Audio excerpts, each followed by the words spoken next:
done by 12:30. If I'm not, Dave, you come up, grab me, and throw me out, okay? No problem. I do covet your prayers. At 1:30 today, I'll be in Falmouth at the American Legion as the guest speaker for their Memorial Day service. So, those are always very, very hard for me. And it's too close to home. So, be in prayer for me. And then, Peace in the Valley. That song has always had such a special meaning for me, and I'll tell you why. I grew up in a valley. I grew up in Manchester, which is about as valley as it gets. And so for 16 years, I lived in Manchester. Then joined the Marine Corps and spent 2 years in that lovely outfit. And came back. And then I started dating a girl in Columbus. And I ended up moving to Columbus and spent a year up there. And I hated every second of it. I still won't go back to Columbus to this day. And the reason why is it's too flat. I'm telling you, once you get out of Adams and Brown County, get up in Highland and get up that, it's just flat as a board. It's like Kansas. I hate that. I couldn't stand it. I couldn't wait to get back to the valley. So I love to hear that song because I think of the valley and the time I spent in the valley as a kid. And it's amazing. I just don't care for flat places. So I'm glad the earth isn't flat. I couldn't take that. Okay. First thing I want to do is give thanks to Tammy B for our lovely brain teaser that she put on there this week for those of you who may not have seen it. Or was that you, Tammy? That wasn't, I don't think it was me. 5/25/25. That's yesterday. Yeah. Sometimes I do things and I don't remember them. If you write down, don't do it, but if you write down starting 5/25/25, 5/26/25, 5/27/25. They're backwards. See, you did do it. Yeah, but that's not considered a brain teaser. Well, it is to me because, if you're dyslexic, you see things backwards enough, and then it's like, what is she saying? 5/25, okay. Yeah, and it was you. I knew it was. Where do you see a brain teaser? Where do I see what? There's no brain teaser. There's a post. Oh, in the chat. Never mind. I'll be so confused, Phil, by the time I get to Falmouth, I'll think I'm in. You know how to get there, right? Yes, that is one place I do know how to get to. I know where the American Legion is, and it's kind of strange. But years ago, I actually belonged to the VFW there in Falmouth, and would make every meeting. And it got so bad a few years ago that they could not even get enough people there to have what they call a quorum. In other words, they had to have, I think, either 6 or 7 at each meeting, just basically to take care of the VFW business and have a quorum. And I never could understand that. And to be honest with you, the 6 or 7 of us that were kind of keeping that going were all older. Couldn't get any of the younger ones. When I say younger ones, I'm talking Afghanistan, Iraq, those kind of things to join. And on the other hand, the American Legion was always big. I mean, they had 100, 125 people at every one of their meetings. And they do really good work. I mean, they do a lot of firing squad, at committals and stuff. But I just couldn't understand why, people at my age and even the Korean vets and what have you were holding that together. Well, finally, we get a letter from the commandant of the VFW saying we are we're taking away basically your license because you haven't had enough people show up for meetings to even have a VFW there in Falmouth. So, kind of sad. I ended up moving my membership to Alexandria, And now I live in Maysville, about a mile from the one up there, so I'll probably end up moving it again. But anyway, got a question for you guys. Memorial Day, and I'm not going to preach on Memorial Day. I've got that for an hour and a half. But it's a remembrance day, right? Yep. It's a time of reflection and remembrance. Okay? So my question is this, because I think about this a lot, guys. Why does God give us a memory and then take it away?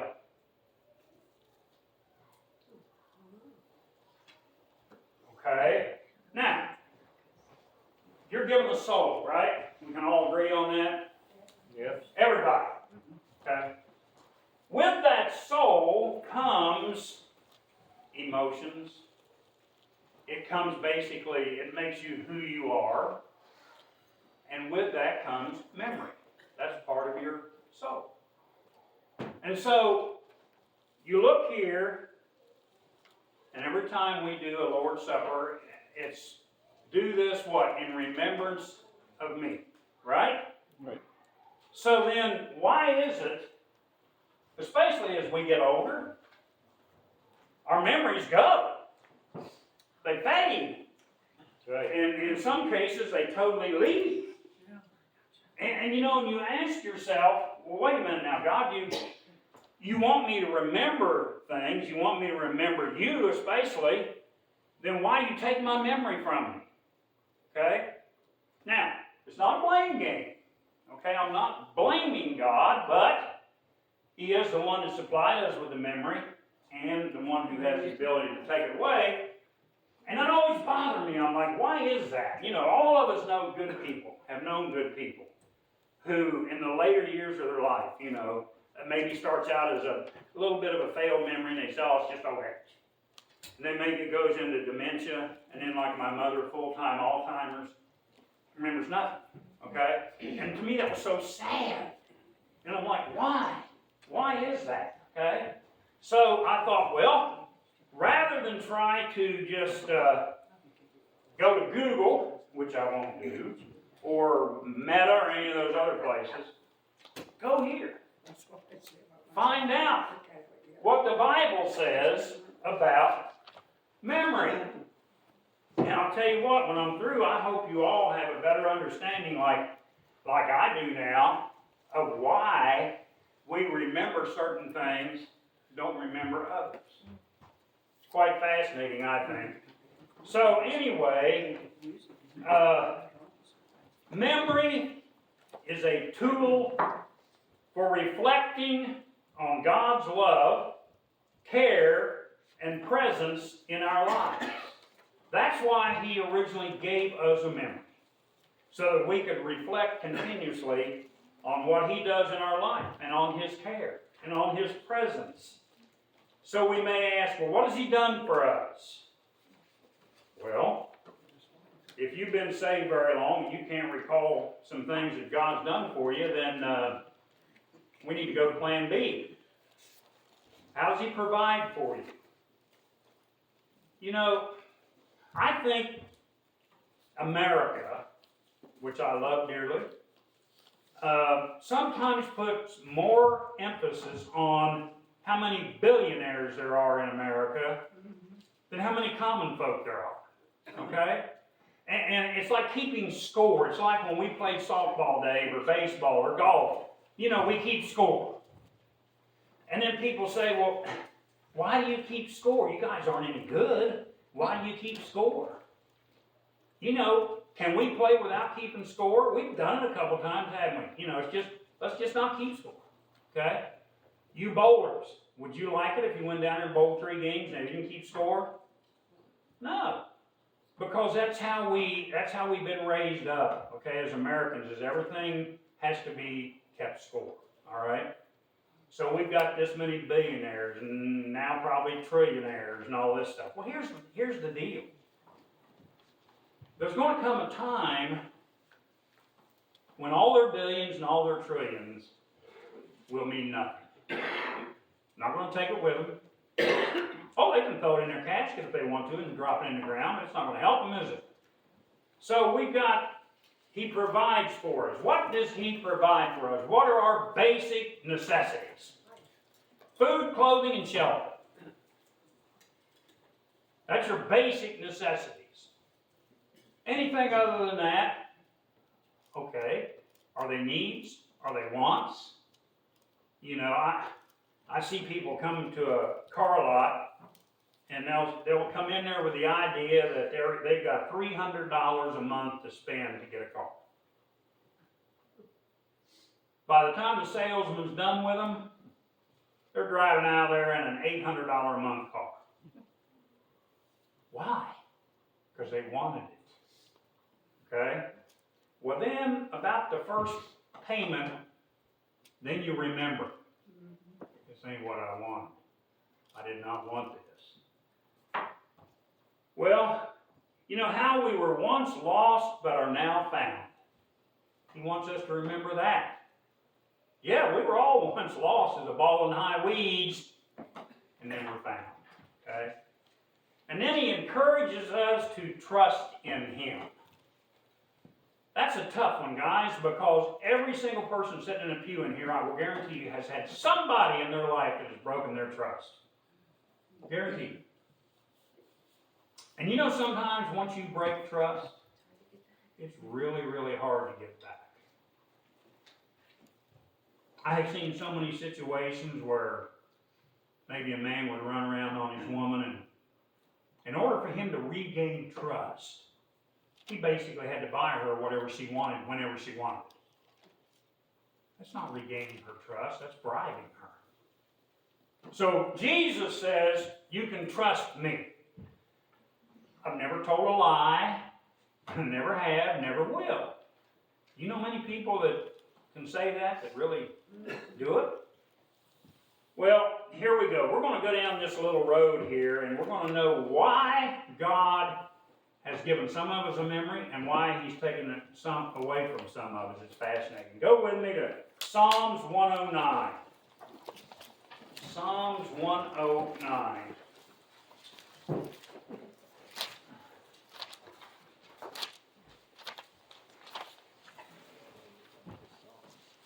And we're going to look at some things that David said.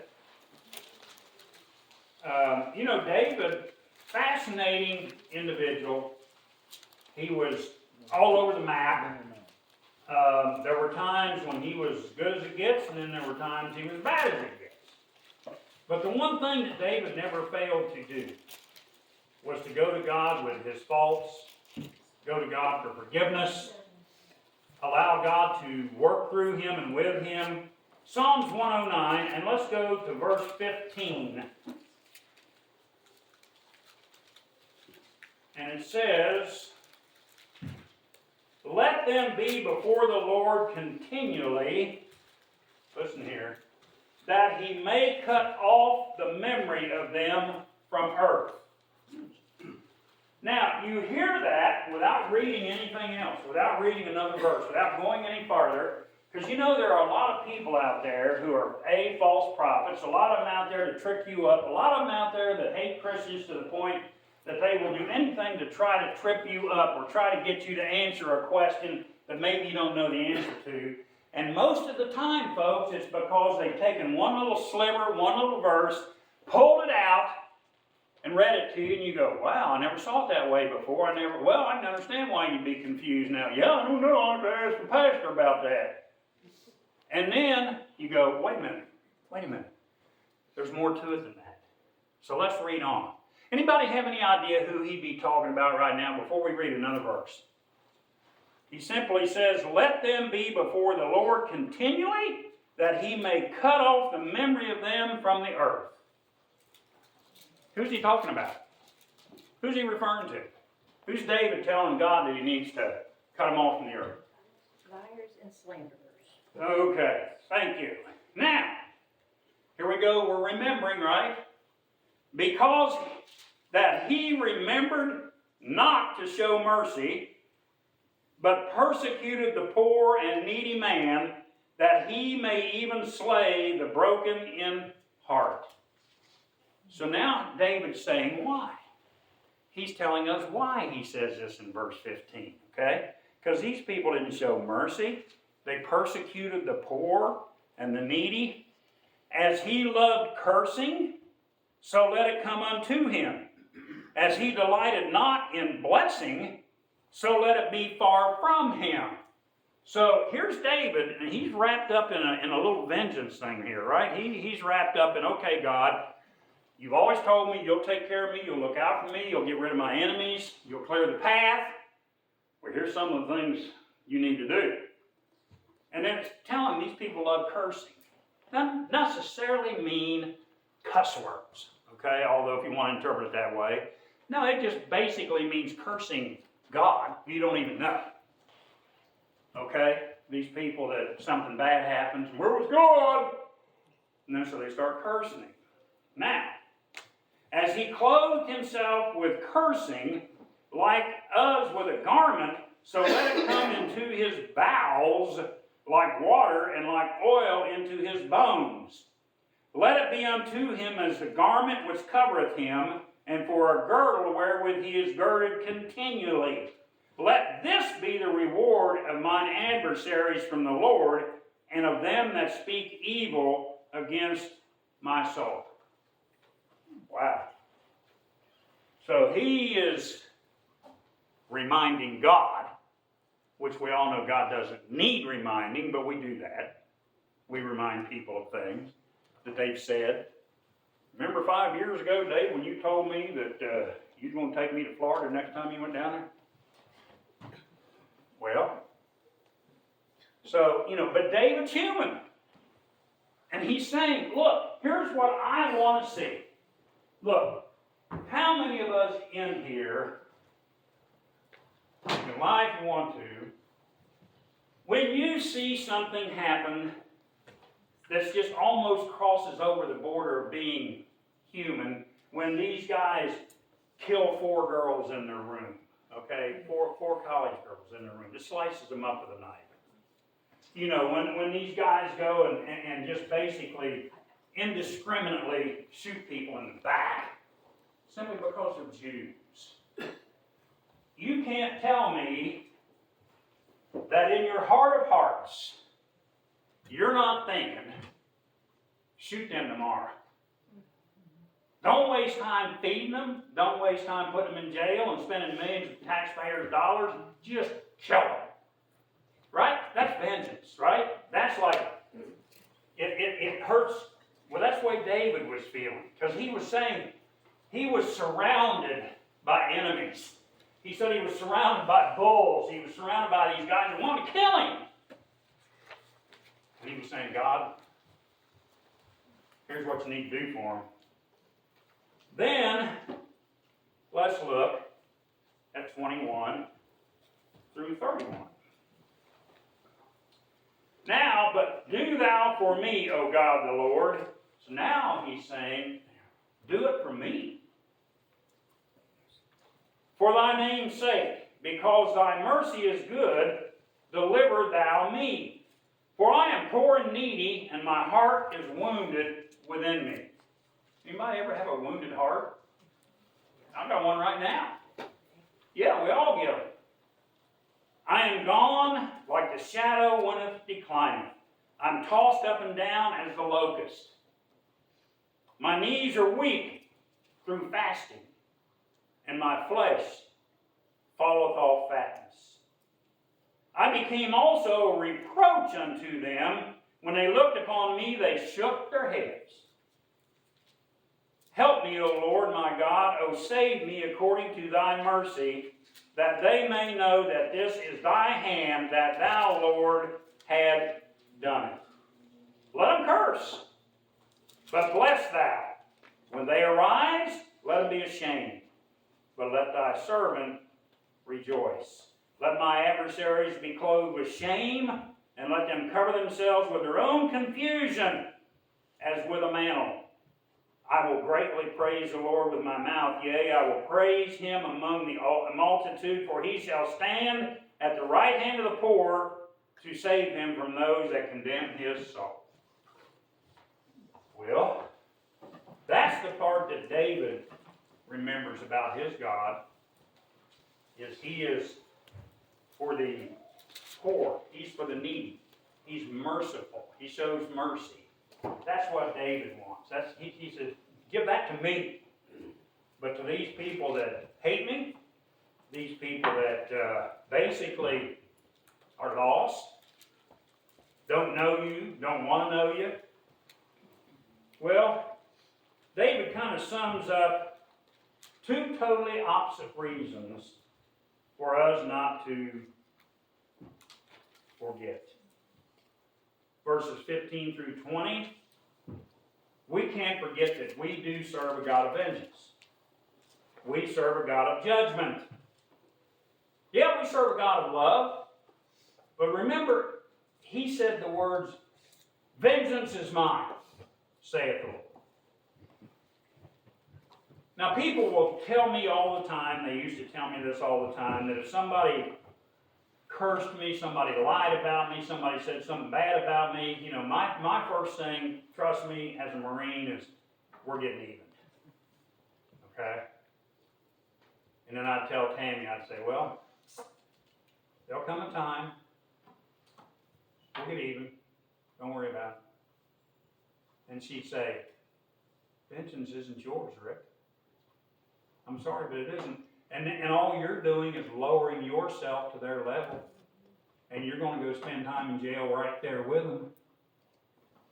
See, the human emotions of our soul take over. So if I can't do it, if I can't exact the vengeance, then who's going to? God. And that's what David said. Do it! Do it! Wipe them off the face of the earth. Get rid of them. Get them out of here. Okay, that's what he was asking for. Now, in the next 10 verses, he was asking for blessings for the righteous. Those who love you, God.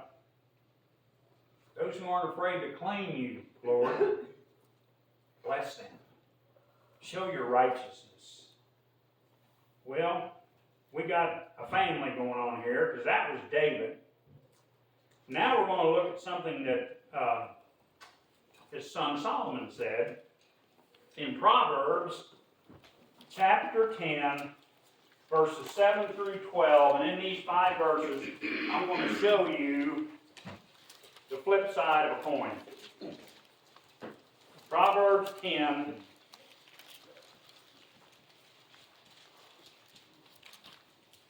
And let's go to verse 6. Blessings are upon the head of the just, but violence covereth the mouth of the wicked. Now listen to this one. The memory of the just is blessed, but the name of the wicked shall rot. The wise in heart will receive commandments, but a prating fool shall fall. He that walketh uprightly walketh surely, but he that perverteth his ways shall be known. He that winketh with the eye causeth sorrow, but a prating fool shall fall. The mouth of a righteous man is a well of life, but violence covereth the mouth of the wicked. Hatred stirreth up strife, but love covereth all sins. Wow, in 6 verses, Solomon is basically giving us 2 sides of the same coin. The good, the bad. I don't know about you, but I'd much rather stand with the righteous. I would much rather be blessed. I would much rather be wise in heart than rot. Or as he says, basically, God's not going to remember them. See, when the rubber really hits the road, we're all going to answer for what we did when we were here, what opportunities we had to help the needy, to help the poor, to help those who want to know the Word but don't know how to go about it. And we just blow them off. Get you a Bible and read it. You know, it'll come to you. Well, Ecclesiastes chapter 9, verse 3 through 7, wise words. This is an evil among all things that are done under the sun, that there is one event unto all. Yea, also the heart of the sons of men is full of evil, and madness is in their heart while they live, and after that they go to the dead. Stop and think about that for a minute. Here's what he's saying. He said, these people have nothing but evil in their heart. That's all they have, okay? And basically he's saying that madness is in their heart. They don't have love in their heart. They have madness in their heart. And it says, and after that they go to the dead. What does that tell you? They go to the white throne judgment. And they go to the dead. They don't have a second life. And then it says, for to him that is joined to all the living there is hope. For a living dog is better than a dead lion. Huh. Okay? Never heard it quite put that way, but it's true. A living dog, better than a dead lion. For the living know that they shall die. Does everybody in here know that at some point in time you're going to take your last breath? Yep. There's some people that think they're going to live forever. Is Walt Disney still frozen? Okay. And then, get this. But the dead know not anything, neither have they any more a reward, for the memory of them is forgotten. Not by me and you. We'll remember some of the honorary ones, some of the bad ones. God won't. You understand that verse? That he's talking about God? That God will not remember those that are dead, those that went to hell. He won't remember them. Why would he? You don't want to be among that bunch, do you? I don't. And those are some smart words. And then also their love and their hatred and their envy is now perished. Neither have they any more a portion forever in anything that is done under the sun. Yeah, you think, well, how? Okay. People that are unsaved, people that are unbelievers, are they capable of love? Sure. It's a different kind of love. The Bible clearly says, hey, look, people can love their children, whether they're saved or not. People can love their friends, their husband, their wife, whether they're saved or not. But it's a different kind of love. If you don't love the Lord, it's not agape love, it's emotional love. And then it says, go thy way, eat thy bread with joy, and drink thy wine with a merry heart, for God now accepts your works. Wow. Remember this, people. The sun shines on both the good. The evil rain falls on both the clean and the unclean, and is good, so is the sinner. Now, why would God allow us to forget some things, or they take away our memory? Why would he allow that? Forgetting traumatic events or our past before Jesus came into our lives protects our emotional well-being. Now, let me say that real quick again. It helps protect us, our emotional well-being, because God has already forgotten every single thing you did before you got saved. Everything. Forgotten. But guess what, guys? Your friends will remind you. Amen. Your friends will bring it up. They'll bring it up and throw it in your face. And he's saying, hey, don't let that happen, because God didn't remember. He's forgotten it. Why don't you? And help us to move forward with a new perspective. A new perspective. Doesn't it say that when you get saved, you become a new creature in Christ? Yep. Huh? And that means you got to have a new perspective. You got to look at things differently. You have to now think differently than you did before. Okay? Because you don't have the luxury of trying to have it both ways. Yeah, that speech that I'm gonna be giving today, that'll be very hard for me. Because, you know, people sometimes misunderstand the 3 different holidays that the government has given the military. Armed Forces Day is for those who are now serving, those that are in uniform now. Okay?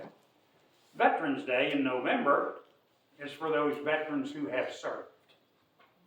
Memorial Day is for those who have died for their country.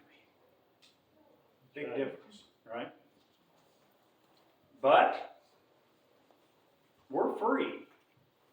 Pretty much do what we want to do, even when it's something stupid, because of that 1% that gave it all. So pray for me. Dave, would you come up here and finish out for me?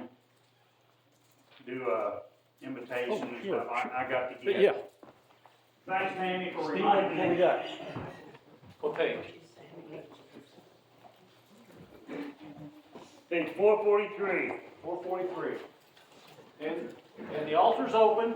Anybody wants to come up and pray, let God know what's on your heart, it's open.